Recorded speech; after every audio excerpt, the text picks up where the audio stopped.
चलिए, आज का टॉपिक है chemical properties of haloalkanes. देखते हैं इसमें क्या है। देखिए, हेलो एल्केन्स जो है वेरी रिएक्टिव कंपाउंड्स होते हैं और ये 3 टाइप की रिएक्शन शो करेंगे। पहली है nucleophilic substitution reaction, second one is elimination reaction और तीसरी है रिएक्शन विद मेटल। एक एक करके हम तीनों को एक्सप्लेन करेंगे। तो चलो, सबसे पहले न्यूक्लियोफिलिक सब्स्टिट्यूशन रिएक्शन के बारे में पढ़ते हैं। देखिए, नाम से ही पता चल रहा है न्यूक्लियोफिलिक सब्स्टिट्यूशन रिएक्शन। इसमें क्या होगा कि न्यूक्लियोफाइल हेलो एल्केन से रिएक्ट करेगा और हेलो एल्केन का जो हेलोजन है उसकी जगह पर न्यूक्लियोफाइल सब्स्टिट्यूट हो जाता है। लेकिन नीचे जो रिएक्शन है उस पर गौर करते हैं तो इसमें जैसे कि ये हेलो एल्केन है, हेलो एल्केन का सी बॉन्ड एक्स और सी बॉन्ड एक्स के अंदर कार्बन पर पॉजिटिव और हेलोजन पर जो है नेगेटिव चार्ज होता है, क्योंकि सी बॉन्ड एक्स पोलर होता है। क्लियर है। अब देखिए, इस हेलो एल्केन पे जब ये न्यूक्लियोफाइल अटैक करेगा तो न्यूक्लियोफाइल पे नेगेटिव चार्ज होता है, तो नेगेटिव चार्ज होने की वजह से वो इस पॉजिटिवली चार्ज्ड कार्बन पर अटैक करेगा। जैसे ही न्यूक्लियोफाइल पॉजिटिवली चार्ज कार्बन पर अटैक करेगा तभी जो है यहाँ से हेलोजन एटम एक्स नेगेटिव की फॉर्म में रिलीज हो जाएगा और हेलोजन एटम की जगह पर न्यूक्लियोफाइल सब्स्टिट्यूट हो जाएगा। तो आपने क्या देखा कि जैसे ही न्यूक्लियोफाइल ने हेलो एल्केन से रिएक्शन करी तो हेलो एल्केन का जो हेलोजन एटम है वहाँ से हट गया और उसकी जगह पर क्या आ गया, न्यूक्लियोफाइल आ गया, यानी nucleophile get substituted at the position of halogen. यहाँ से हेलो एल्केन में से जो हेलोजन एटम रिमूव होता है वो एक्स नेगेटिव की फॉर्म में रिमूव होता है और इसको हम बोलते हैं लीविंग ग्रुप। ठीक है। अब सबसे पहले आपको ये जानना जरूरी है कि व्हाट इज न्यूक्लियोफाइल। न्यूक्लियोफाइल होते क्या है। न्यूक्लियोफाइल ऐसे नेगेटिवली चार्ज स्पीशीज होती हैं जिनके पास लोन पेयर प्रेजेंट होता है डोनेट करने के लिए। अब आपको पता है कि जो लोन पेयर डोनेट करते हैं वो बेस की तरह बिहेव करते हैं। इसका मतलब नेगेटिवली चार्ज्ड स्पीशीज जो है न्यूक्लियोफाइल की तरह भी वर्क करती हैं और बेस की तरह भी काम करती हैं। कुछ एग्जाम्पल न्यूक्लियोफाइल के जैसे OH नेगेटिव, CN नेगेटिव, ये सभी नेगेटिवली चार्ज्ड स्पीशीज हैं, इसलिए ये न्यूक्लियोफाइल हैं। साथ के साथ क्योंकि ये लोन पेयर डोनेट करने की टेंडेंसी रखते हैं इसलिए ये बेस की तरह भी बिहेव करते हैं। पर यहाँ पर एक पॉइंट आपको नोट करना पड़ेगा कि सभी न्यूक्लियोफाइल्स नेगेटिवली चार्ज्ड नहीं होते। कुछ न्यूक्लियोफाइल्स ऐसे भी होते हैं जो न्यूट्रल होते हैं, उन पर कोई भी चार्ज नहीं होता। पर न्यूट्रल होने के साथ फिर एक कंडीशन ये होनी चाहिए कि मॉलिक्यूल के पास कम से कम एक लोन पेयर होना चाहिए। जैसे कि H2O में आप देखेंगे H2O न्यूट्रल स्पीशीज़ है फिर भी ये न्यूक्लियोफाइल है, क्योंकि H2O के अंदर ऑक्सीजन के पास 2 लोन पेयर हैं। ऐसे बाकी ये अमोनिया, ये प्राइमरी अमीन और ये सेकेंडरी अमीन, ये भी न्यूट्रल है लेकिन ये न्यूक्लियोफाइल की तरह बिहेव करेंगे क्योंकि इनके पास एक लोन पेयर है कम से कम। ठीक है।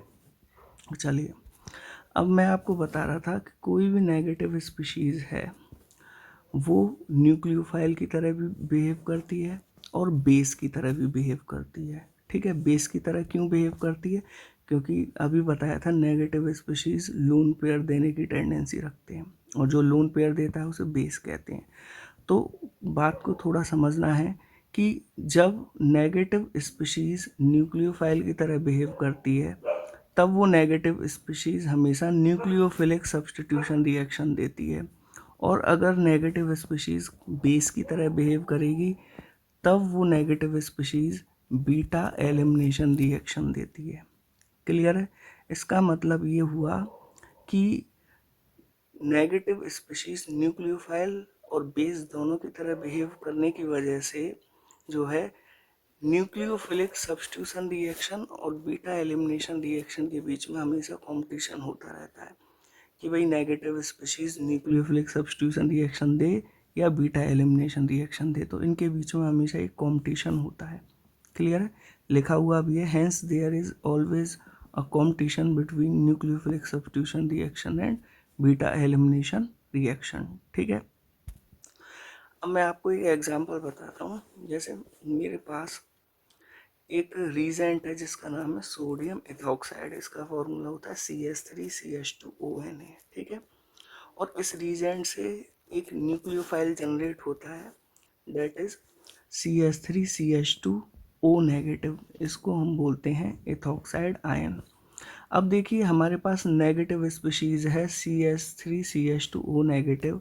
अब ये negative species as a nucleophile भी वर्क कर सकती है और एज अ बेस की तरह भी बिहेव कर सकती है। तो हम देखते हैं सबसे पहले जब ये न्यूक्लियोफाइल की तरह बिहेव करती है, जब ये न्यूक्लियोफाइल की तरह बिहेव करेगी तो ये कौन सी रिएक्शन देगी, न्यूक्लियोफिलिक सब्स्टिट्यूशन रिएक्शन, यानी CH3CH2O negative nucleophilic substitution reaction देगा जब ये न्यूक्लियोफाइल की तरह बिहेव करेगा। देखिए कैसे करेगा, जैसे कि ये हमारे पास कोई हैलाइड है, क्लियर है, तो इस हैलाइड की रिएक्शन हमने CH3CH2ONA से कराई, तो CH3CH2ONA से एक न्यूक्लियोफाइल जनरेट हुआ, that is CH3CH2O negative. CH3CH2O negative क्या करता है कि इस कार्बन पर अटैक करेगा, जैसे ही इस कार्बन पर वो अटैक करेगा तुरंत यहाँ से जो है Cl नेगेटिव जो है रिमूव हो जाएगा एज अ लीविंग ग्रुप, यानी यहाँ से Cl नेगेटिव हटेगा और उसकी पोजीशन पर क्या आ जाएगा, CH3CH2O नेगेटिव। तो देखो यहाँ पर आप गौर से देखेंगे तो पहले Cl था और Cl की पोजीशन पर अब यहाँ क्या आ चुका है, CH3CH2O नेगेटिव आ चुका है, क्लियर है। अब यहाँ से जो Cl नेगेटिव निकला वो इसके Na पॉजिटिव के साथ कंबाइन होकर NaCl बना देता है। तो इस तरीके से CH3CH2O नेगेटिव जो है न्यूक्लियोफिलिक सब्स्टिट्यूशन रिएक्शन देता है। अब हम देखते हैं कि अगर CH3CH2O नेगेटिव बेस की तरह बिहेव करेगा तब ये बीटा एलिमिनेशन रिएक्शन कैसे देगा। अब बीटा एलिमिनेशन रिएक्शन क्या होती है ये मैं अगले वीडियोस में आपको समझाऊंगा। फिलहाल एक हल्का सा जनरल हम पढ़ रहे हैं। मैं आपको बता रहा था कि CH3CH2O नेगेटिव जब बेस की तरह बिहेव करता है तो ये बीटा एलिमिनेशन रिएक्शन देता है, और वो किस तरीके से देता है उसको समझते हैं। कि हमारे पास ये कोई हैलाइड है और इस हैलाइड की हमने किसी रीजेंट से रिएक्शन कराई CH3CH2ONA से, यहाँ से एक न्यूक्लियोफाइल जनरेट होगा CH3COO नेगेटिव, न्यूक्लियोफाइल नहीं सॉरी, यहाँ से एक बेस जनरेट होगा CH3CH2O नेगेटिव। ठीक है, CH3CH2O नेगेटिव जो है इट इज़ अ बेस, ये क्या है, बेस। अब आपको पता है बेस की टेंडेंसी क्या होती है, टू एक्सेप्ट H पॉजिटिव, इसलिए यहाँ से ये CH3CH2O नेगेटिव इस हाइड्रोजन पे अटैक करेगा जिससे कि ये H पॉजिटिव गेन कर सके। ठीक है, तो यहाँ से ये हाइड्रोजन H पॉजिटिव की फॉर्म में कैसे रिमूव होगा वो भी देख लेते हैं। ये जो आपको बॉन्ड दिखाई दे रहा है ये बॉन्ड शिफ्ट हो जाएगा इस यहाँ, तो यहाँ पर डबल बॉन्ड आ जाएगा, देखो इधर ये डबल बॉन्ड आ गया। साथ के साथ जैसे ही ये वाला बॉन्ड शिफ्ट होता है इधर, तभी ये वाला बॉन्ड ब्रेक होके इस बॉन्ड के दोनों इलेक्ट्रॉन Cl पे चले जाएंगे और यहाँ से Cl नेगेटिव रिमूव हो जाएगा, यहाँ से Cl नेगेटिव रिमूव हो जाएगा और यहाँ से H पॉजिटिव रिमूव हो गया, क्लियर है। अब इस H पॉजिटिव को तो हमारा कौन गेन कर लेगा, CH3CH2O नेगेटिव। CH3CH2O नेगेटिव और H पॉजिटिव मिलके क्या बना लेंगे, CH3CH2OH, क्लियर है। और यहाँ से जो Cl नेगेटिव निकला वो Na पॉजिटिव के साथ कंबाइन होकर क्या बना लेगा, NaCl। ठीक है, तो इस तरीके से ये एलिमिनेशन रिएक्शन परफॉर्म हो जाती है, क्लियर है। अगर आपको कोई डाउट है तो मैं फिर से बिल्कुल क्लियरली आपको एक बार और समझाने की कोशिश करता हूँ। जैसे कि मेरे पास ये हैलाइड था और इस हैलाइड की रिएक्शन हमने किसी रीजेंट से कराई CH3CH2ONA से। ठीक है, अब CH3CH2ONA से हमारा एक बेस रिलीज हुआ CH3CH2O नेगेटिव। अब बेस की टेंडेंसी होती है टू एक्सेप्ट H पॉजिटिव, इसलिए H पॉजिटिव एक्सेप्ट करने की वजह के लिए ये यहाँ इस हाइड्रोजन पर अटैक करेगा। हाइड्रोजन पर क्यों अटैक कर रहा है? To gain H positive. अब यहाँ से ये हाइड्रोजन H पॉजिटिव कैसे रिलीज करेगा वो देख लेते हैं। यहाँ ये वाला बॉन्ड शिफ्ट हो जाएगा इधर, तो यहाँ पर डबल बॉन्ड आ जाएगा इस तरीके से, ये डबल बॉन्ड आ गया। क्लियर है? जैसे ही यहाँ पर ये वाला बॉन्ड शिफ्ट होकर इधर डबल बॉन्ड बनाएगा, तुरंत यहाँ से Cl नेगेटिव रिमूव हो जाएगा। क्लियर है? और यहाँ से ये हाइड्रोजन रिमूव हो जाएगा H पॉजिटिव की फॉर्म में। क्लियर है? अब ये CH3 CH2O नेगेटिव और H पॉजिटिव मिलके क्या बना देंगे? CH3 CH2OH। अब बचा यहाँ से Cl नेगेटिव और यहाँ से Na पॉजिटिव, ये कंबाइन होकर क्या बना देंगे? NaCl। तो इस तरीके से ये बीटा एलिमिनेशन रिएक्शन हो जाती है। क्लियर है? तो आपको ये समझ में आ गया कि कोई भी नेगेटिव स्पीशीज अगर न्यूक्लियोफाइल की तरह बिहेव करेगी तो वो न्यूक्लियोफिलिक सब्स्टिट्यूशन रिएक्शन देगी, और अगर बेस की तरह बिहेव करेगी तो एलिमिनेशन रिएक्शन देगी। ठीक है? उसके बाद अब देखिए, ये एनसीईआरटी की टेबल नंबर 10.4 है, इसको डिस्कस करते हैं। तो देखिए, ये एक न्यूक्लियोफिलिक सब्स्टिट्यूशन रिएक्शन है। इसमें RX हेलो एल्केन है और उसकी रिएक्शन हम न्यूक्लियोफाइल से कराते हैं। तो आप देखो यहाँ X की जगह पर NU आ जाएगा, और यहाँ से जो ये X है ये X नेगेटिव की फॉर्म में यहाँ से रिमूव हो जाता है। अब देखिए, मान के चलिए कि हमने सबसे पहले RX की रिएक्शन जो है NaOH से कराई या KOH से कराई। तो NaOH या KOH से कौन सा न्यूक्लियोफाइल रिलीज होगा? OH negative. जब ये OH नेगेटिव RX पर अटैक करेगा तो रिजल्टिंग प्रोडक्ट क्या बन जाएगा? ROH। क्लियर है? रिजल्टिंग प्रोडक्ट हमारा क्या बन गया? ROH। ठीक है? उसी तरीके से अगर मान के चलो RX से हमने H2O की रिएक्शन कराई, तो H2O इटसेल्फ एक न्यूक्लियोफाइल है। क्लियर है? अभी थोड़ी देर पहले बताया था, इसके पास लोन पेयर होने की वजह से ये अपने आप में एक न्यूक्लियोफाइल है। और जब ये H2O RX से रिएक्ट करेगा तो मेन प्रोडक्ट जो है वो बन जाता है ROH। वो कैसे बनता है?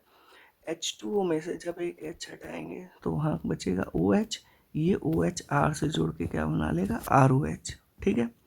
उसी तरीके से अगर RX की रिएक्शन NaOR- से कराते हैं तो NaOR- से जो न्यूक्लियोफाइल जनरेट होगा वो होगा RO negative, that is alkoxide ion. ठीक है? और जब RX और RO नेगेटिव आपस में जो है रिएक्ट करेंगे तो यहाँ से ये X नेगेटिव तो एज अ लीविंग ग्रुप चला जाएगा, और क्या बच जाएगा? ROR। तो हमारा मेन प्रोडक्ट क्या हो गया? ROR। समझ में आ रही है बात? अब देखिए नेक्स्ट,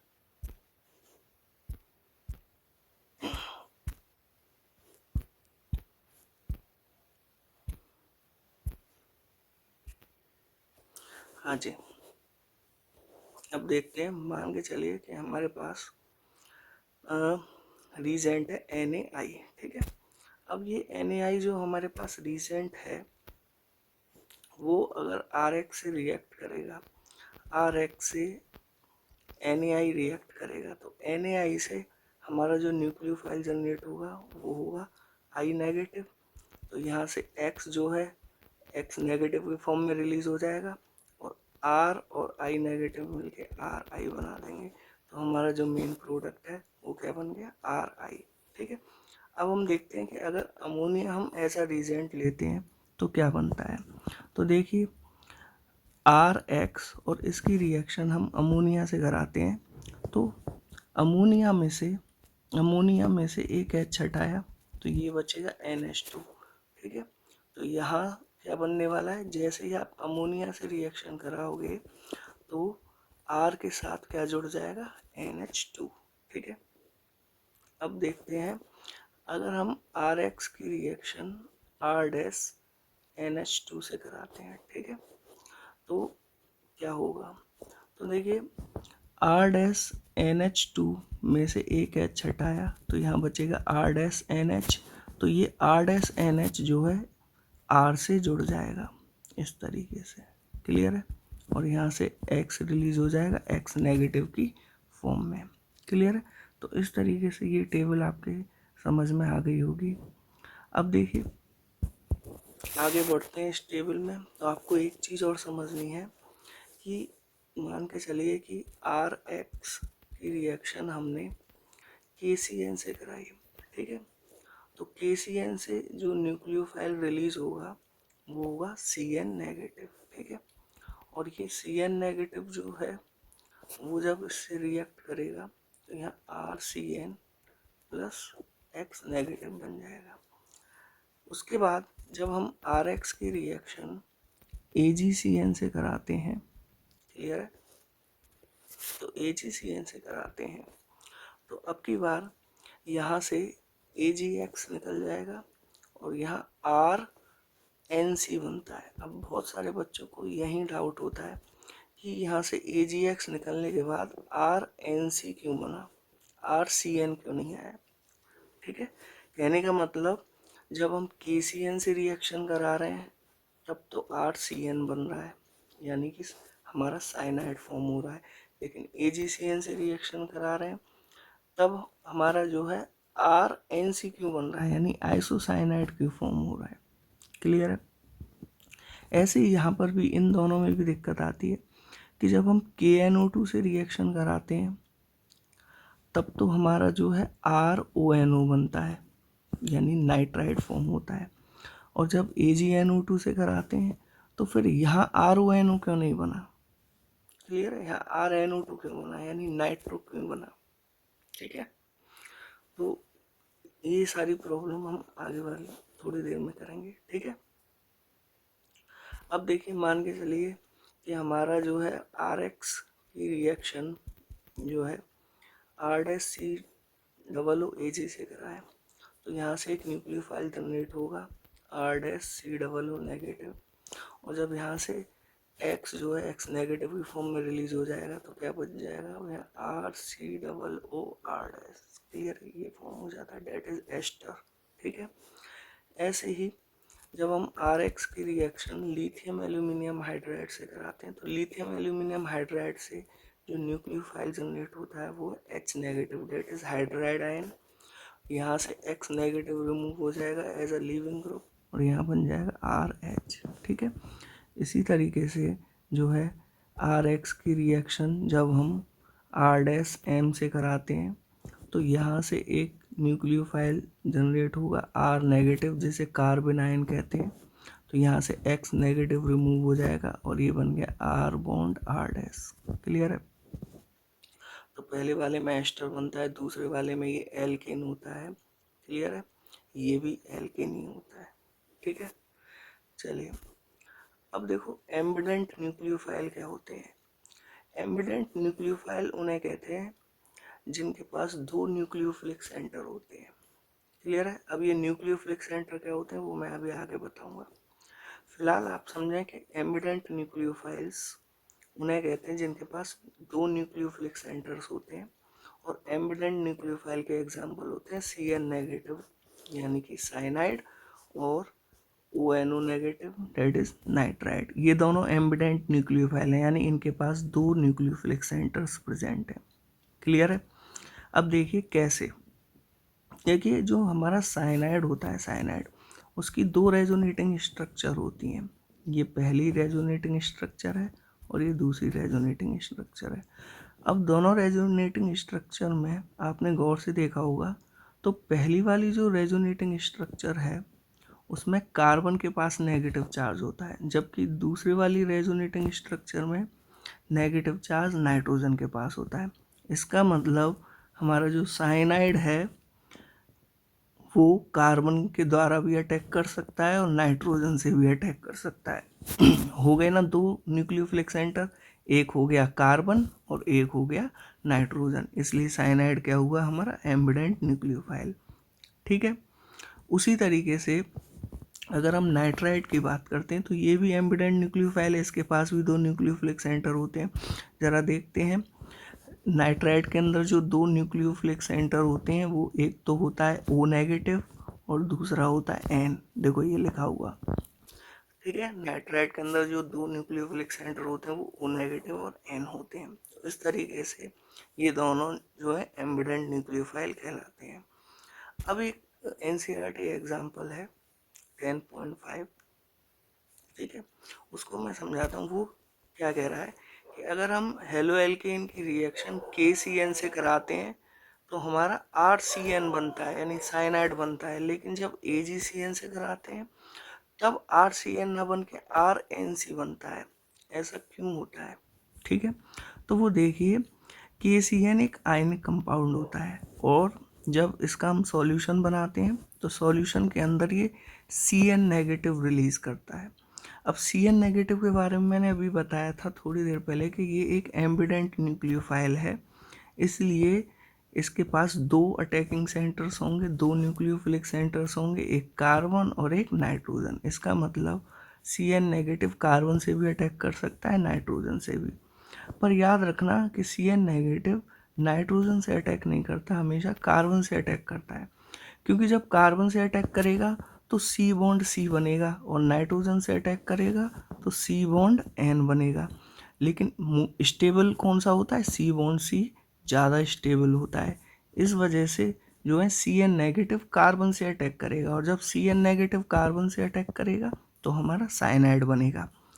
लेकिन AgCN के केस में हम क्या होता है कि AgCN एक कोवेलेंट कंपाउंड है। इस तरीके से आप ज़रा देख रहे हो कि Ag और Cn के बीच में ये कोवेलेंट बॉन्ड बना हुआ है। कोवेलेंट बॉन्ड बनने की वजह से हमारा जो ये कार्बन है वो कार्बन तो फ्री नहीं रहता, वो तो Ag के साथ बॉन्ड बनाए रखे है, तो केवल हमारा जो फ्री जो एटम है वो नाइट्रोजन होता है। नाइट्रोजन फ्री रहता है अटैक करने के लिए, जबकि कार्बन बिजी रहता है सिल्वर के साथ बॉन्ड बनाने के लिए। इसलिए AgCN में जो CN है वो नाइट्रोजन से अटैक करता है और नाइट्रोजन से अटैक करेगा तो हमारा क्या बनेगा? NC, that is isocyanide. ठीक है।